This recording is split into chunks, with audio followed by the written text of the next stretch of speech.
Okay, here we go. So these Marmakimis I got from Rabbi Zakatinsky. He was a mumka ben Yonei Manshova. So he started mentioning as far as the nekudas of the. We're what? You started already? Yeah. So, okay. This is not good? No, it's fine. Take two. No. We'll start. So just to understand, if you can kind of sew a thread through the different days that we're kaveya for the Tainus tomorrow. We have the 8th, we have the 9th, we have the 10th. And it sounds like it's three completely disparate concepts. It seems like, although it's referred to as the siege of Yerushalayim, is referred to the beginning of all the destruction, and kalas kashus, and the beginning, is what everything goes after. That's why the pasuk, the Navi mentions be'etzem hayom hazeh, is that the day has to be kept no matter what, right? We all know, everyone knows that Sarah B'Tevis, it would be on chat, right? But that's a real thing, because no matter what, we would fearize this tainus. It happens to be because of the calendar the way it is. It never comes out on Shabbos, but ironically, from a halakhic perspective, it's very interesting because we're actually going to be fasting on Shabbos. We never fast on Shabbos. I mean, this year we did on Yom Kippur, but aside for any biblical commandment, Chazal are coming along and they're infringing on our Shabbos. And it's very real. In fact, the Pais can discuss whether you say Shalom Aleichem, you say Ishes Chayil, do I say it after Kiddush, in fact, because if you're saying it beforehand, keep in mind, you have an Isser Tainus, is an Isser Tainus in Shabbos. So what's happening over here? So I'm coming home still fasting. So don't schmooze at the end. Don't tarry on at the end. And it's discussed as that as soon as it hits the clock strikes tzeis, so you make Kiddush. But nonetheless, we're still fasting at the Shabbos, at the end of the day. The end of the day, we're still fasting at the Shabbos. Right? Be'etzem hayom hazeh is something that's very real. Another concept is that Ezra Sefer died.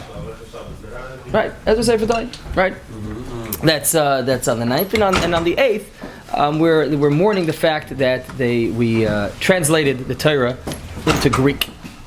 So it sounds like it's three disparate things. And Chazal made a conglomerate of this, and they made it all into a Sarah B'Tevis. In other words, to have a Tainus on the 8th, and a Tainus on the 9th, and a Tainus on the 10th. Yes, it's good. I know now they're very into these shots, the skinny shots. So you don't have to have skinny shots, right? You don't have to have any of this stuff. You have Tainus 3 days in a row, and that's it, right? And then it kind of saves you. You have to have small. So, exactly, small shots. So, because I'll say that because I'm referring to what, to this Asar B'Tevis, this is so to speak going to commemorate all three of these inyanim. So is there any connection? So you have to understand, when it comes to our Avodas HaKodesh, and when it comes to, unfortunately, for those that are coming to annihilate us, there's really two directions you can take. One, unfortunately, we experienced last Simchas Torah, October 7th. Right, we saw in our generation, for those of you obviously remember 9/11, is that what is the concept of destruction? Destroying, annihilating. Yeah, I'm going to come with my sword and come with my gun, I'm going to come with my grenades, and we're just going to destroy you. I'll blow you to bits. It's one mahalach. Another mahalach we experienced on Hanukkah is Yavan. Yavan was quite the contrary. Yavan is very much into holding on to our intellect, holding on to our studies, holding on study. I don't understand when it comes to being Moshe Nefesh or something, that I don't get. So what, I touched it, it's Tumah, it's Torah, what's the difference? What's the difference? Yeah? But as far as from an actual level, from an intellectual level, from being driven to what? From a university level, from a collegiate level, from in regards towards studying, in regards towards coming together to acquire an education, to acquire knowledge, they were all for. In fact, let's study together. Yavan wanted to study B'Kavrusa. Yeah? Let's study together. Yeah. I think one's the Guf, one's the Neshama. They were attacking. Very good, exactly. But the point is, in other words, is that the way to destroy us was very much coming in. So how do we counteract? How do you counteract? So when it comes to what? When it comes to they want to be our friends, they basically want to prove that we're exactly Hainuhak. We're exactly the same thing. Yeah? You're Greek, you're Jewish. What's the difference, right? I'm Catholic. Yeah? I'll be Greek. I'll be a Buddhist. I'll be a Muslim, and I'll be Jewish. It's like the classic joke. The Muslim and the Christian and the rabbi walk into a bar. So it's like it's all the same thing. It's all the same thing. Everyone's representing their own religion, and everything's on par with everything else. Yeah. So how are we doing this? How are we counteracting this? I want to become Christian. We will talk about that later on. Okay. But how are we doing this? How are we counteracting this? Yeah. What we're doing is over here is the way that someone's coming to. We have to put up boundaries. Yeah, you have to close the door. So the way to counteract that of the Greek mahalach, which is what, which is that we're on par with each other and that we're parallel, is to close them off, close the door, cordon off. Yeah. How do I counteract when they want to destroy me? What do they want to do? How do we counteract that? So it comes to show, so spread the light. Go out, show what we're made out of. Yeah? We're not just a whole bunch of Jews living in the ghetto. Yeah? See what we can do, see what we can create. Ironically, the proportion of Jewish people that represent the Nobel Peace Prize winners are completely disproportionate to any other population in the world. Completely. We represent a fraction of the world, and look at, you see what we've created in regards to its mathematics and the sciences and inventions and all of that. What we've given to the world is incredible. It's incredible. So how am I counteract? Don't destroy. See what we can do. See what we can produce. See how we can go out. Each side is basically has the opposing force, which is basically the inverse of the other. The way that we counteract Greek is by closing off. The way we counteract those that want to destroy is we go out. Right? A light onto the nations. That's what we do. And you'll see that we are constantly using both of these. We're actualizing both of these concepts constantly. You see this Hasidim, yeah? The Hasidim, some of the Hasidim you'll see they're very, very, very insular. Very insular. Yeah, you read a book, Thomas Friedman, he wrote, a religious Jew, he writes here, a famous New York Times writer. Yeah, famous writer. So, whether or not we, The best friend example. What? Not the biggest Jew lover. Exactly. It's not a very pleasant read, right? And when he talks about walking into Meisharim, it's almost like it's so archaic and it's just old-fashioned, right? But what's representing is they're looking to carton off. Right? We're not hiding. I see them very makbid on this. You go to, they have their own stores. They're very makbid on any nuance of style. Every nuance of style, there's a reason. It's not like, they wear long records. There's a reason for it. It's different. They want to look different. The buttons is not the same. It's about being different. We're cartoning off. Yeah, Breslov, Lubavitch is on the contrary. Yeah, it's on the contrary. There'll be every far-flung place in the world that you have to worry. I'm going to go there. Am I going to get a minion? Don't worry, Lubavitch is there. Don't worry about it. Remember, Chabad's there. There's a shul. There's a mikvah. It's called Yisrael. Don't worry, because they understand the concept of what. And that's beautiful. You see what Chabad does is that they understand the beauty of what a mitzvah is. They'll go anywhere. Just put on tefillin. Put on tefillin. They have. You can't imagine the amount of stories. There's Jews in every area of the world that are putting on tefillin daily, right? There are women all over the world that are lighting candles because Chabad is coming out with candles every Friday. Yeah? So these are the two mahalkim that are opposing each other. So what joins us together? Comes Ezra Sefer. What did Ezra Sefer do? Oh, man, yeah. Test. Yeah. Test. This was This is we're trying to sew a thread through all this, and we're trying to sew a thread over here is because what happens? We have the siege of Yerushalayim. Yeah, what's Yerushalayim? Yerushalayim is the heart, our heart and soul. Yeah, Eretz Yisrael represents who we are, and the heart and soul of Eretz Yisrael is Yerushalayim. Yeah. So there's a siege that was laid around, right? Carton off, close off. Obviously, everything in the physical realms is always going to be parallel and congruent to the spiritual realms and in the emotional realms. Our hearts were just carton off, right? Late siege. Close off. The inability to go out and spread the light. The inability. Now you're stuck. The inverse of that, right? The inverse of being able to go out and move and provide and help is what we're carton off. That's what happened, is that they laid siege around us. What happened when they translated the Torah to Greek? Yeah? They translated Torah to Greek, so it's the same thing. Greek, right? Torah, it's whatever, it's the same thing, right? Hebraic, whatever, it doesn't make a difference, right? It doesn't make a difference.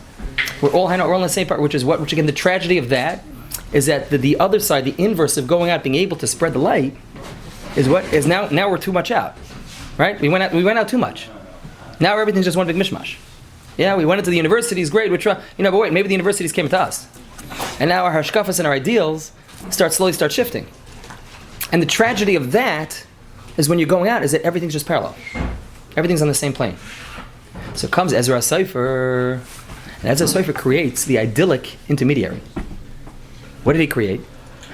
Ezra Sefer what? Anshe Knesset Agdela. Anshe Knesset Agdela what? Is Asasiyag L'Torah. What did they do? What did they bring to fruition? What they brought is what? Is a concept of Asasiyag L'Torah. Is the ability to what? To be able to go out. But wait, stop. To create boundaries. Imagine the world without Isur D'Rabbanan. Imagine. You can't go to McDonald's. You can go to Wendy's. Get a chicken and cheese sandwich. Can't get a meat. Okay, I want to have a cheeseburger. I have a chicken and cheese. No problem.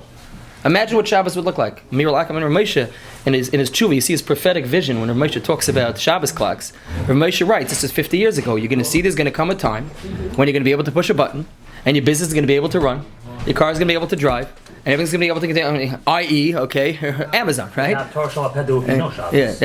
Right, good. But I just to understand the concept, conceptually on a practical and behavioral level, what Chazal do when they're coming asusiyag l'Torah, what they're creating is, in other words, Shabbos, as we know, it is due to that. Imagine Mir Lakim, which is because you have every guy doing everything. We drive Teslas to Shul. Drive your Tesla to Shul. There's no issue. There's no issue. Absolutely no issue. No issue rice in that driving your Tesla to Shul. There is no issue. So asusiyag l'Torah is that what? Is they're coming to cordon off. They're coming to protect. So on the one hand, what Ezra Sefer brought in is what? Is he brought in this idea is that, hey, wait a second, right? You're translating it to Greek, right? We're on par. We're parallel. We're the same. No, we're not. No, we're not, right? Make a round. Make together. Make a boundary. Close yourself in. Yeah? What else?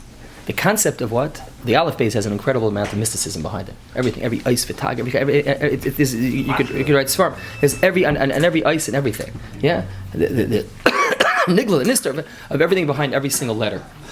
So before there was Ksav Ashuris, there was Ksav, it was a different Ksav. Every different Ksav. Ksav Ashuris was only, all the mysticism behind the Aleph Beis was only in a Makom Kaddish. It wasn't, you couldn't bring it into your home, you couldn't bring it. Came Ezra Sefer and he says, no, that's okay. Anyone who wants to learn, anyone who wants to learn, anyone wants to say, Ksav Ashuris is fine.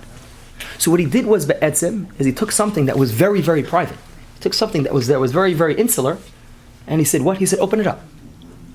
Creating this balance now in which what we're creating, asusiyag l'Torah, we're cartoning off what we're supposed to, but we're also spreading out that which is enclosed. We're bringing out something that isn't completely enwrapped. To the individual. To every individual in Klal Yisrael now, they too can be Zayka, the Ksav Ashuris. So he created the perfect balance. Yeah? He created the perfect balance. So what do you have now? You have this ability that we have is that on the one hand, is that we have to keep ourselves in Tzilah. Yeah? On the one hand, we have to do that. The Chassidim got it right. On the other hand, the Chassidim got it right also. You got to spread it out. Yeah? Depends which Chassidus, right? But what, and the beauty of it is what is creating that balance. Creating that balance, creating both of that. And what do you see? You see that Eliyahu Navi, yeah? Where does he come from? He comes from Shevet Gad. Yeah? This week's Parsha. It's the same theme is throughout. What was the bracha that Gad got? He was going to be a warrior. Where was Gad? Gad was where? Was at the entrance to Eretz Yisrael. What's the entrance? The entrance is exactly that place. Exactly that makom that represents the ability to go out and the ability also to close in. And that's where Gad is. And what did Gad do? Gad was what? God's his bracha. His kayach was what? He was a warrior. How was he a warrior? Don't remember as little kids? What was he able to do? You don't remember your third grade Rabbi drew on the board? He killed how? He killed was from him kill Esau or not? Yeah, but that was because but what? But what? But how does God? How do they kill?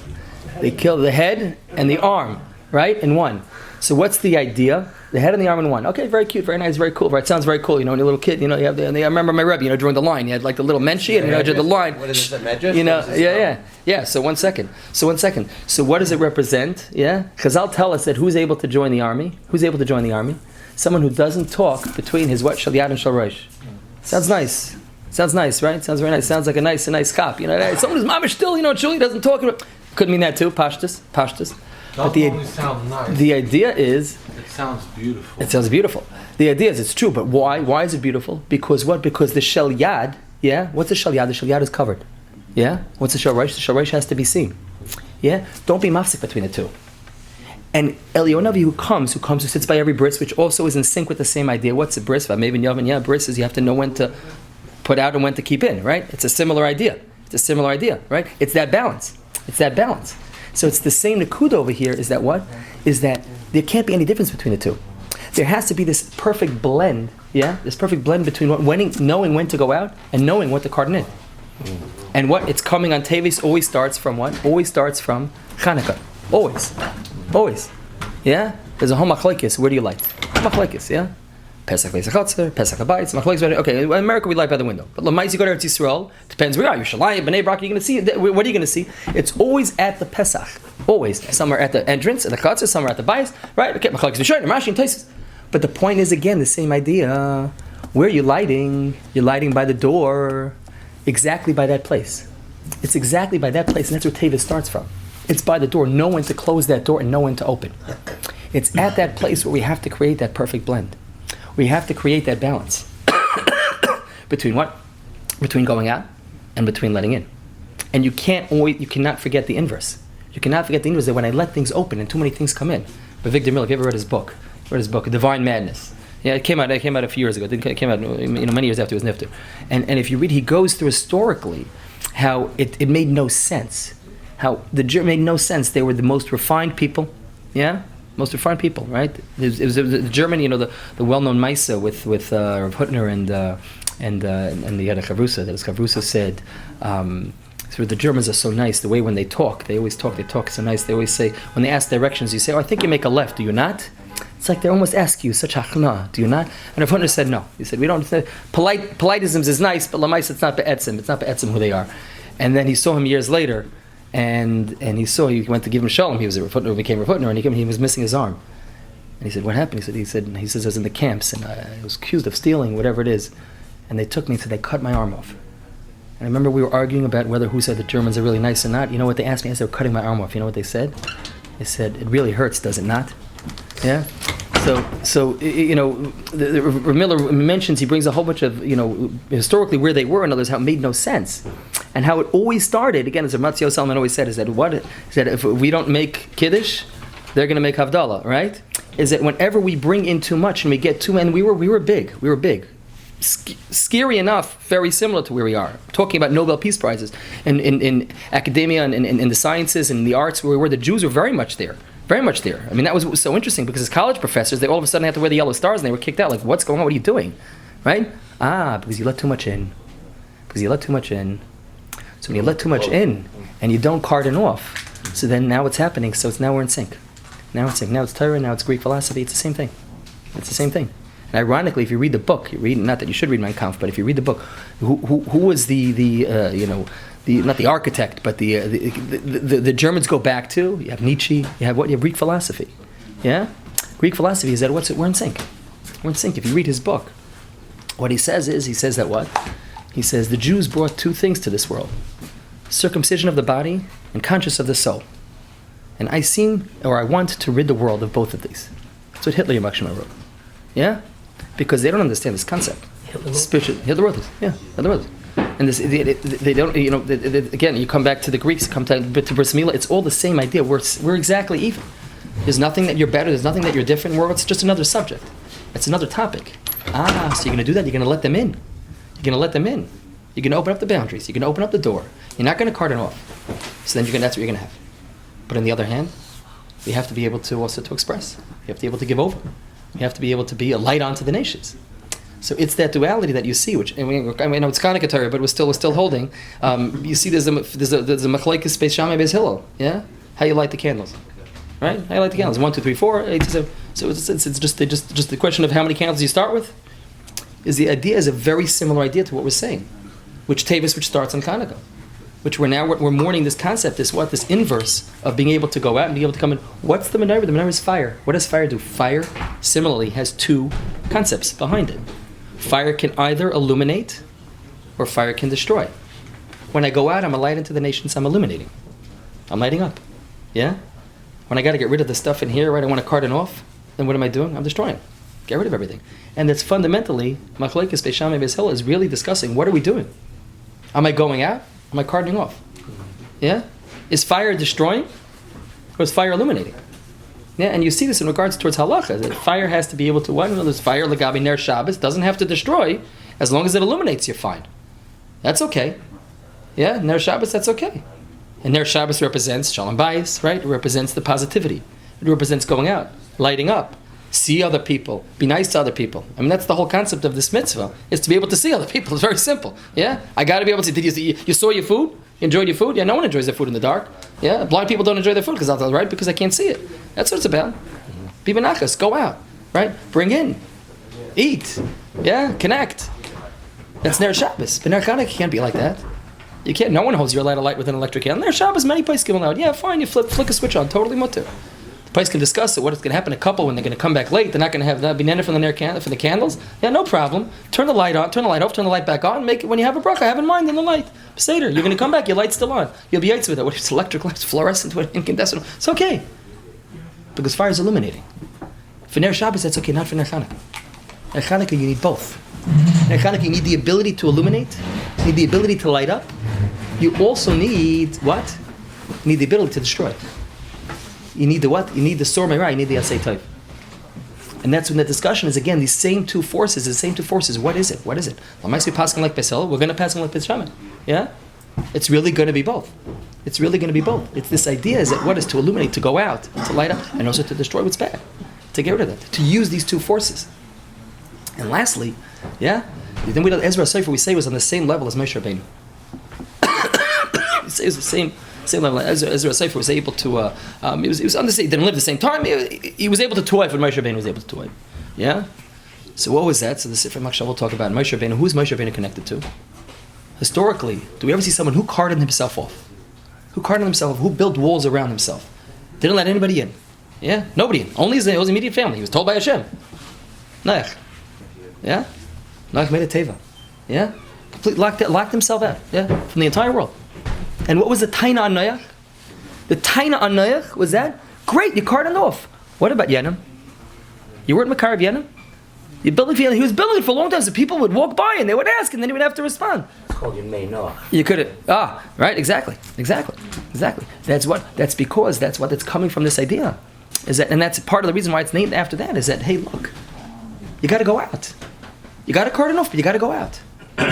And what's brought down, I don't study Sefer Gilgulim, but the idea is that Moshe Rabbeinu came back, what?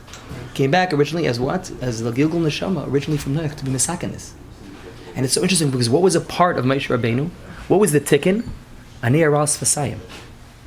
Yeah? That's a big deal. How do human beings connect? Yeah? How do human beings connect? And you read all the books, National Geographic, I buy with my kids. What is it?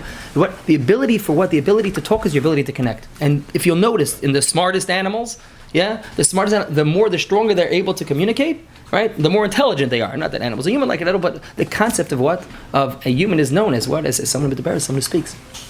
That's what connects us. That's what's able to bring us out. And that was the Taina on Noach. So who came? The Gilgul Neshama is what? Is Moshe Rabbeinu who had a problem, an issue with that exact Nakuda. And what the dimensions of the Teva? He couldn't speak. And the dimensions of the Teva is what? Was 30 by 300 by 50, which is what? Rosh Teva's Lashon, the tongue. Yeah? The tongue. Yeah?